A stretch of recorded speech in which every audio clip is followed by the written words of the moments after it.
What is going on, guys? Jack here, and welcome back to episode number 5 of The Rise of a Nation, here with FC Edmonton in the Canadian Premier League. Hopefully you guys are doing fantastic. We're back once more. We've got the second leg of the Canadian Championship quarterfinal, or the Voyagers Cup, whichever name you prefer. Both can be correct. On screen, you can see a new face. Yes, we have made a signing in the summer transfer window. We've gone and signed a first-team player. I talked last episode about how we got rid of Duke and he was going out on loan. And with a newly freed-up squad spot in our kind of 23-man team, I decided to go and pick up this guy, Chandel Senior. He is a Jamaican under-20 international. Looks very, very good. He joined us on a free transfer from Fraser's Whip in Jamaica. You can see he had a very good season for them, and he started off his time here at the club pretty well too. In terms of where I see him playing, you can see he's naturally a defensive midfielder, but he can also play centre-back. I feel like he could be a good little ball-playing defender centre-back on cover for us as an alternative to Ramon Soria. You can see he's kind of the definition of average. I mean that in the nicest possible way, but there's just 10s everywhere. But at 20 years old, some potential to fulfil, hopefully. Good determination. And he just looks like a good little player. Obviously, the versatility is always fantastic. And he joins the club as one of our kind of new kids on the block, I guess you could say. In terms of the team, we're looking pretty good going into the Ottawa game. You can see only one injury, and it's the Dylan Powley injury still going on. We have got one other player we're looking at, which is this guy, Wesley Timoteo, who is, well, on trial with us at the moment. He was released from Belenenses in Portugal. You can see he played for them, did okay. He's part Canadian, obviously, capped at under 21 level. He's a versatile player. If he does join us, we wouldn't need to register him, and he is naturally left-footed, so maybe an option on the left-hand side. I have been looking over the summer at transfer kind of signings and prospects. We'll look at those in a second, but before we go any further, we should quickly look at the games since you were last here. We only played the 2 games. They were both against Forge FC, both at home, within 4 days of each other, and 2-0 wins. The first, you can see here, opening goal by Diallo in the 67th minute. Not a bad little finish by him. And Sarkaria picked up a second for us in the 82nd minute. Was played onside by the left-back. Find himself free on goal. And, well, then in the second game, yes, these are 2 different games. I'm not showing you the same game twice. It was Forge at home. We beat them 2-0. And again, Diallo opened up the goal scoring, this time in the first half. A near post header or volley, if I'm not mistaken. Ball in by Zebi. And then he got a goal in the 29th minute. Another cross into the box. He tucked it away. And, well, it's good to see Diallo finding some form. 8 goals in 8 games for him. Looking very, very good. As you can see here, he looks just like a great little player for us, doesn't he, really? He's actually tipped as our best striker, which is interesting. He's very different to our other strikers. In fact, actually, when you look at all of our strikers, they kind of all do different roles. Tommy Amiobi is the pressing forward who's very good in the air. You know, he's going to work hard. He can tackle, he can defend. Diallo, he's a little bit more technically gifted. Not quite as good in the air when it comes to his jumping, but he likes to play with his back to goal. He likes to hold up the play. And then, of course, we have Sarkaria, who I would kind of consider to be the more traditional pacey forward, something that we don't necessarily have in Tommy or Diallo. He's just a very, very quick player. 7 league goals for him. And well, between our 3 strikers, we've been doing pretty blooming good. If we look at the league table, you can see here, we are currently 3rd after 4 games played. York could leapfrog us with their game in hand. You can see Forge, Valor and York have all only played 3 matches. It is not looking good for Cavalry at the bottom of the table, who we did draw to, you might remember. They currently sit on 1 point after 5 games, which is quite in contrast to how they're doing in real life. Anyway, we are going to be playing the second leg of the game against the Ottawa Fury, of course, the USL Championship side, a team that we easily dispatched of last time out. I'm hoping it's going to be a very routine win for us in the Canadian Championship. If we do get through this competition, if we just look at the tree, I think we can see who we're going to come up against. So actually, looking at it, the way the draw's worked out, we are going to take on a Canadian Premier League side, which might fill us with some optimism. At the moment, it looks likely to be Valor. Of course, we will know that in order to win the final, we are going to have to beat either Toronto, Vancouver, or Montreal, which is not going to be easy, to say the very least. We'll have to see how we get on when we get there. We need to walk before we can run. I think the reality is that they're going to spank us, but we'll see how we get on, won't we? In terms of the kind of summer dealings and what I've been doing. I talked about the fact I have been eyeing up players. You can see here I've got a shortlist dedicated to just players with contracts expiring this summer. We're in the process of scouting a fair few of these players, but I've been looking at Canadians with contracts expiring, and there's a few who are playing in MLS who, if they were to become available, I would definitely like to try and pick up. Players like Jordan Hamilton here, 23 years old at the moment, not so interested in talking to us, but he hasn't got the largest wages in the world, certainly within our budget. David Norman as well, another young Canadian player. These kind of youngsters, players that without the Canadian Premier League would potentially just fall through the cracks of MLS soccer and find themselves playing, in the USL Championship or some of the USL divisions within North America, or maybe slightly further afield. Obviously, I don't want to see that happen with these players, so if they were to start falling through, we would certainly maybe look at eyeing them up. You can see there is currently a bid for Ryan Telfer, and that's actually a bid that we put in. He's 25 years old. He plays currently for York 9. If we were to be able to agree a deal with Ryan Telfer, I would probably cancel the deal with Timoteo because they're quite similar. Telfer here, though, an exceptional player, left-footed, obviously Canadian player with a pretty good calibre, really. On loan, you can see here from Toronto FC, where he played 15 games back in 2018. As for how he's done this year at York 9, he's done okay. York 9 have been struggling a little bit, and to be honest, I just really like the look of this guy. If we just compare him to Osorio, who is our current kind of first choice left midfielder, you can see there is a big world of difference between them. So if we could get him in, that would be very, very nice at the end of his contract expiring with Toronto FC. The kind of money that we're talking in terms of his salary, you can see here £900 a week, which would make him one of the big earners at the club. Right now, Edwin Bonsu is the highest earner on £1,500 a week. Behind him, Tommy Aniobi, and then perhaps not so surprisingly, it's Ramon Soria leading the way, a player who is certainly a key component of how we play as that real ball-playing defender in the heart of our defence. But anyway, we're going to get into the game here against Ottawa. I'm pretty excited to go into it. One thing I should talk about actually is the fact that teams are starting to delve into the transfer market themselves. I've been, keeping an eye on things, looking at who's signing who. And if we look at the season preview here, you can see some signings are being made by various teams. To give you an idea of the quality of these players, you can see here Remy Street has joined Cavalry FC. He is a very, very good centre-back. I want to say he used to play for, I was about to say Port Vale and be all impressive. You can see it there. Did he play for Middlesbrough at some point? No, I lied. Newcastle. But yeah, he's a good little centre-back. They've picked him up on a free transfer. You can see here Adam Strafe has been picked up by HFX Wanderers. This guy, a Canadian international, released by Lot, I guess in the German third tier. He looks very, very good as a centre-back, doesn't he? He's better than any of our players. You'll notice perhaps with the wages on these players, Strafe here is on the same amount of money as our highest earner, Edwin Bonsu. Valor have also delved into the market. They've picked up Noah Cunningham, who doesn't look that great, to be fair. And they've also brought in Dinkota, who looks significantly better. Good little players, these players they're bringing in, and not on the smallest wages. Now, I did look at it kind of in my own time off camera. If we just look at team detailed here, you can see 61 average possession. I like that a lot. But in terms of salary per year, we are paying the most to our players. But you can see between the likes of Valor, Forge and Cavalry, there really isn't a great difference between all of our teams. And you've also got to remember, our salary per year does also include our very large under-21s team, which is something that no other team has really put a priority into sorting through just yet. As I flick through here, a lot of these under-21s aren't fully fleshed out. The first regen intake day will be in October, and when that does happen, I imagine we'll see the average wages kind of shoot up across the league in terms of the total salary spend of the teams. But no, everything's been going really well here. Our 3-1-4-2 is still working wonders.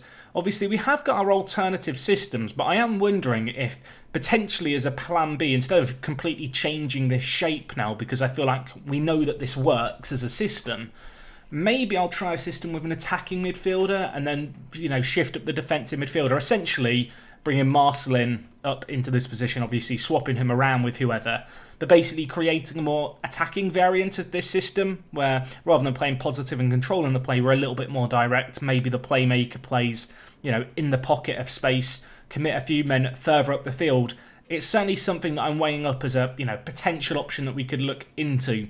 In terms of our game for the Fury today, because we rotated our team for the previous game against Forge FC, we're pretty much at full strength, which is absolutely fantastic. We're going to, of course, have Soria at the back, Connor James in goal, Moses and Tenguia making up our back three. Marcelin, who I feel like is a bit of an unsung hero, really, has been, top draw. You can see here a 7.42 average rating in the league in the 6 games he's played. He's just an incredible ball-winning midfielder for us, the Haitian.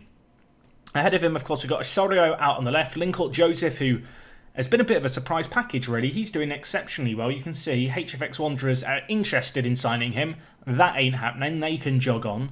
And, of course, next to him, we've got Mortozzi, who himself has been doing reasonably well. He's chipped in with a few goals here and there. Edwini Bonsu, our star player, I'll be honest, I don't want to say he's been underwhelming, but considering his wages are so significantly higher than anyone around him, I was hoping for a little bit more. Now, it might just be a case of the system that we play doesn't let him shine, but I want him to show me today what he's made of. Up top, we're going to go with Sarkoria and Amiobi. That does mean that Diallo, who has been in good form, is going to be on the bench for us, but I feel like he can be a good impact player. And, well, let's get into today's game. We're taking on the Fury. We should be beating them here. We really should be. We've got the players to do it. We've got the squad to do it. One thing that we have been doing over the last 2 games against Forge is rotating the team. Everyone is really being given a chance. And that's something that, with us now knowing that we're through the spring split, I'm hoping that we can, make the most of the fact that we can afford to perhaps rotate the team a little bit. Anyway, going into this game, I've completely butchered the team talk. I've managed to scrape a team talk of sorts together, although it's still not the best. But hopefully it's not going to put us off too much. We go into this game 3 goals up after the first leg. That was massively, I don't want to say against the odds, but it was an unexpected result that we beat them as convincingly as we did. Part of me wants to be like, we can rotate the team, we can play the B team, give them a run out, but I want to do well in this competition.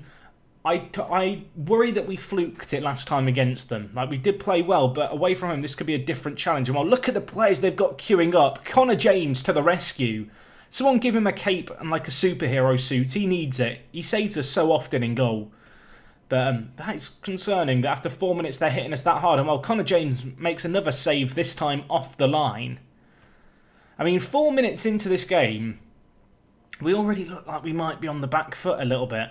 Interestingly, Ottawa have not changed their system. So despite the fact it didn't really work last time out, they're going to persist with it. And oh my gosh, that was an ambitious effort that almost found the back of the net for the Fury. They are, starting the better of the 2 sides. Despite the large amount of possession we're having and the shots we're having, we're not creating enough in the way of clear-cut opportunities. Moses has picked up a booking. We'll tell him to ease out of them. I think if we score first here, we should be in pole position to get through. But until that point, I can't afford to be, complacent. As the ball's whipped into Tommy, good header by him, but Ottawa deal with it. And now the Fury, they're going to look to break again. Taylor, wearing the number 99 shirt, I noticed there.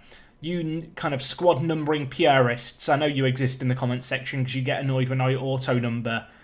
I imagine you're not happy basically about seeing a number 99 striker for the Fury, but it's his lifestyle choice. Who are we to judge? And speaking of number 99, he's clean for on goal, Taylor, and he's tucked it away. So I just want to show you, just so you can see, he's very good as Tony Taylor, the guy who wears number 99. This is the quality that Ottawa do have, despite the fact we beat them so convincingly last time out.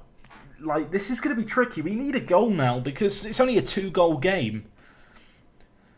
Soria could not get back in time. Connor James, I feel like as a goalkeeper, you're told to make yourself big. Now, maybe it's the Football Manager match engine not doing him justice. It looked like he cowered then. And Connor James, I don't need cowards. I need you to be the superhero. You can see we have got options on the bench. Obviously, Diallo can come in. A few other options too. I'm going to tell the players I am not happy with that performance. Sort it out, boys. We need to step it up in this second leg and see what we can do here. Lincourt Joseph. Free kick deep in their half to Tenguia. Back post. Oh my gosh. How has that not gone in? A great opportunity, which unfortunately is foiled once by the woodwork and then by the goalkeeper. We've got one fan. Did anyone see our one fan in the foreground? You can see a few of the... I guess these are the Fury fans here. I mean, the giveaway is the fact that they're wearing black and red stripes. They're very animated in the crowd. But there was just one geezer on his own in the near stadium. Anyway, Tenguia with the ball. We need to relax into this second half. I feel like if we get the first goal, we will be able to perhaps breathe a sigh of relief. Maybe Edwini Bontu can do something. I've called him out for not really performing. What can he do? He crosses it in to Osorio. Tight ankle, tackled away. What a tackle that was, by the way. Last-ditch heroics by Ottawa to prevent us there. You can see we've got 81 fans who have made the trip across Canada. I respect that. I respect that. What I don't respect is the fact we are backing off and letting them run at us. Francois, can he cross it in? He doesn't cross it in. He just shoots and it just hits the woodwork and goes wide. I mean, that's a little bit of a let-off. In fact, it might have even been a save by Connor James. Maybe I'm not giving him enough credit. The corner headed back into the danger area. It's not fully clear here, although the highlight just fizzles out. I'm going to give a team talk of demand more. And with 25 minutes left, we look in a good position here, but I want us to be in a great position. We're going to take off Osorio and also Sakaria. We're going to bring in Bruno Zebi and Mohamed Diallo. Some fresh legs into the midfield and into the final third. Still got one last change to use when we want to use it. Moses on a booking is a teeny tiny bit concerning. In fact, let's take him off now. I'm going to bring Marcelin in, and then we're going to swap out Moses for Alan Zebi. So the Zebi brothers, they're on. They're going to be linking up. And, well, hopefully we can just see out this game now. It's not really been a classic. This is kind of more what I was anticipating going into the first leg. Diallo, I mean, he's been in good goal-scoring form. Can that translate to form here? We're about to find out, maybe. Bruno Zebi to Top Mortozzi. Now with Alan Zebi. Amiobi to Mortozzi. Nice build-up play. Can we have some end product? Edwini Bonsu cuts inside, lays it across to Linkot Joseph, who tries to thread in Osorio. Now they're going to look to hit us on the break. Everyone panic. Francois, what a tackle that is, but it falls straight to Taylor, who's clean for on goal and scores. Oh boy, this is about to be a nervy end to the game. This is more what I was expecting in the first leg. The Fury, they go 2 goals up in the second leg. It's 3-2 on aggregate. There's 5 minutes left. Can we weather the storm? Can we see it out? I don't really want to change anything. I don't want to invite pressure onto us. We've done very, very well this game, but, well, 40 seconds left. Is there a late sting in the tail here? The ball is pumped into the box by Ottawa. We clear it, and now Amiobi. Tommy, where can you go, my friend? Go in the corner. Don't put the ball in. He gives away the ball. 25 minutes left. Taylor, surely he's not going to get through here. Headed away by Marcelin. No nonsense defending by him. And that should be that, right? Sorry, don't do anything silly. I mean, they are pressing high up the pitch, trying to force out an error. Connor James gets it clear. I can breathe a sigh of relief. We are going to the semi-finals. Tommy Amiobi, can he get the ball into the box? Could we get a goal tonight? No, we cannot. We've won a corner. It's not going to be taken, I don't think. Whew. I mean, and breathe, everyone. And breathe. Our performance in the first leg earned us that. And we scrape through. It's not the most convincing of performances. You can see Valor won their game. And we are going to be taking on Valor. So we've got very, very lucky here. We've managed to dodge MLS clubs on 2 separate draws now. And now we go into the games against Valor. But if we can succeed over 2 legs, we will find ourselves in the final, taking on a guaranteed MLS team. And the winner of the Canadian Championship knockout stage does go straight into the North American Champions League come January. But being entirely realistic, the MLS teams are just like they're better than us in every single way. If I just flick through their squads, you can get an idea. Like they are gonna. This is like League 2 taking on Premier League sides in English football terms. Like they have the quality and they should be dispatching of us. And we're going to need a little bit of a miracle, be it Toronto, be it the Was it the Impact who made it through in the other semi-final if we just look? No, in fact it was the Whitecaps. So yeah, it's not going to be easy for us, but we're going to give it our all and see how we get on. We can only beat the teams put in front of us. I feel like there's a reasonably good chance we can now make it to the final. But anyway, next episode, guys, we'll do the 2 games against Valor in the Canadian Championship. We'll do them as a double header, so you're going to want to tune in next time to see how we get on in that competition. We have got a week left of the transfer window. I assume it closes at the end of July. Maybe it doesn't. Maybe it closes later. It closes on the 7th of August. That nice normal date. So, yeah, we'll come back for that next time out. Hopefully you guys are going to be looking forward to the games against Valor. Big, big games for us. And, well, I will see you guys again soon. We're going very strong. Hopefully we can keep that momentum going. It is me, Jack, and I will talk to you guys in a bit. I'm out.